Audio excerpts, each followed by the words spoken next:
an interesting concept to note. There, from what I see, there are two ways of measuring how old rocks are. There's a relative dating method, and then there's the absolute dating method. Absolute dating methods use radiometric, samples, and relative dating methods use actual physical locations of the rocks. And for this talk, just as a quick overview, the law of superposition in geology means that if you have a bunch of layered material on the ground, the topmost material will be the youngest, and as you go deeper and deeper and deeper, you'll get the oldest material. So naturally, when you see formations where the rocks are flat, and then they move upwards like this, and then it makes layers, and then it folds over like this, you can tell which rock layer is older than the other. And I wrote on here that basically that's the superposition law. So the surface, the deeper you get per the rock layer, is the older the rocks are, without having to date them radiometrically. You can tell, obviously, because that's how long it takes to deposit the material onto the top as the material differentiates. That being said, I used the law of superposition in geology and extended it greatly to the very core of the Earth. And that being said, instead of metamorphosis, it's the core of the Earth that forms first. It's the first solid, highly compressed liquid material that the Earth forms, and all the evolved stars form. So the center forms, and then it layers itself outwards like a giant onion. All right, that's a quick refresher on the law of superposition. Now, the really big thing I learned about the solar system, and I don't think astronomers really have a firm grasp on what it is they're looking at, so they're just going to gloss over this. But the objects in our solar system are all different ages, and we know this because, well, hell, they look different. At least they have different properties. They have different levels of differentiation. They have different everything. It's like a fruit salad. So on page 210 of the book, I wrote here stellar age delineation. Now, this is a simple principle. I'll go ahead and read this out to you. Since all exoplanets are actually older, evolving, or dead stars, a companion star cannot have its age determined simply by determining the age of its host, per the principle of stellar adoption. The accepted belief that a gas giant star or a rocky, highly evolved star is as old or is as young as its host simply because they are orbiting each other is false. It's as false as looking at two plants in the forest and assuming they are the same age simply because they are growing next to each other. What astronomers have done is they looked at trees and then looked at the blades of grass on the ground and said, well, they're close to each other, so therefore the blades of grass are as old as the trees. That's not true at all. They did the same thing with the solar system objects. They said, well, since the Earth, Venus, Mars, and Mercury, and Jupiter, and they're all orbiting the Sun, then they're all the same age as the Sun. That's very, very bad. As well, here's another example. It's also as false as assuming that all the people on the airplane are the same age simply because they're sitting next to each other and are all headed in the same direction. There exist young stars of 5 million years of age that have 2 billion-year-old objects orbiting them, or objects of 100 million years of age which have 60 billion-year-old objects orbiting it. Or there are young stars of just 70 million years that have objects which are 30 billion, 4 billion, 1.5 billion, and 75 billion years old orbiting it. And basically the principle is the ages of hosts and companion stars can differ greatly.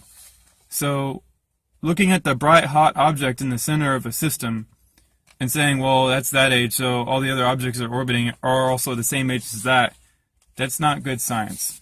And, of course, I offer a replacement here. And this is in the book. See here, what I did is, what page do I have that on? Is I took the age of the Earth, which I, assumed to be 10 billion years old, and I reversed it to measure how large the core of the Earth is. So I took the core of the Earth, which is 1,220 kilometers in radius, and I took 10 billion years, divided it by 1,220 to get 8,200 years per 1 meter of iron nickel deposition inside the core. So as you build the core, every 8,200 years, 1 meter of iron and nickel is deposited onto the core.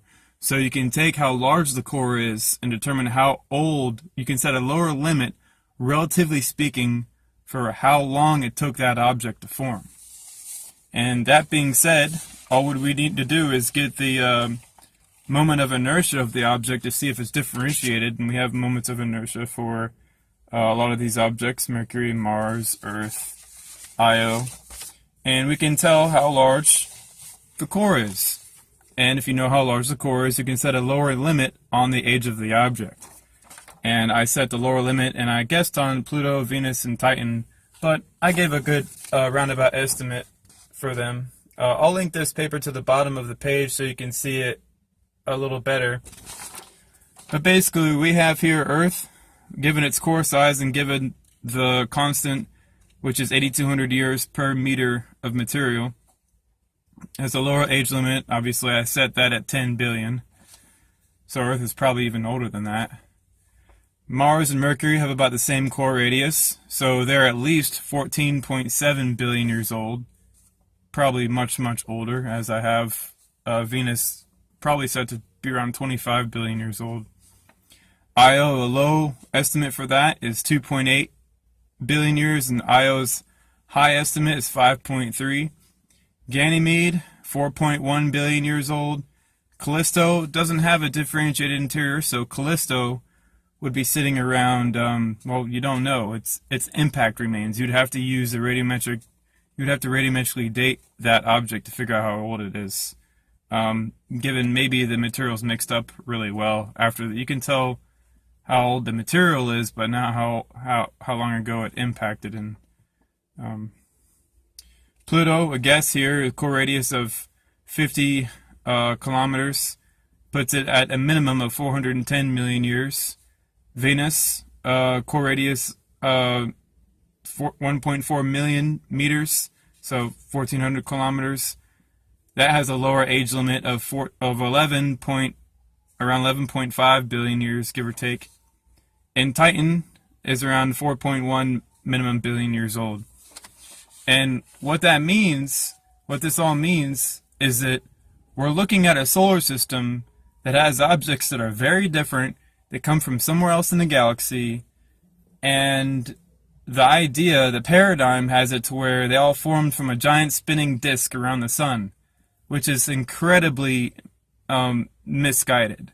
Just looking at the objects on Google, just type in Io, type in Callisto, type in the Earth, Mars, Mercury, Jupiter. Just look at the objects.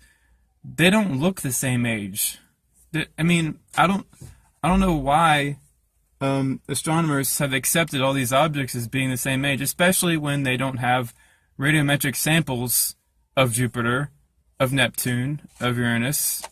They don't have radiometric samples of these objects, so why are they assuming they're all the same age as the Earth and the same age as the Sun, and it's all one big family? It's a big assumption that needs to be done away with, because it's not good. It's not good science. And also, see, now keep in mind this is a lower age limit. This isn't, and it isn't set in stone either. Of course, the constant could change from 8,200 years to lower or higher or whatever, but I just had to write it down because I didn't see anywhere written or any kind of documentation that it tries to date an object based off of its physical characteristics as a whole, not radiometrically dating him. And that I haven't seen written anywhere. This is definitely, from my perspective, very original. I haven't seen it in any Alexander Operin's work. I didn't see it in Bruzzo's work. I didn't see it in anybody else's work. And trust me, I've been looking everywhere, man. I can't. And that's what sucks, you know. When you have a new idea like this, you have to make sense of it. And a lot of the ideas that you think up, you get critics who are like, well, you're only referencing yourself. You don't reference outside sources and all this stuff. Of course I'm referencing outside sources, but the actual idea itself, I'm trying to find people who've written this down somewhere. I can't find them anywhere. Of course I would reference them, but this is a fresh idea. This has never been thought of before. But it's frustrating when people ridicule me concerning that, and it's like, well, obviously I can't find anybody, so unless you're gonna help, then don't complain. Alright, I think I've made this video long enough. Alright, y'all, take it easy.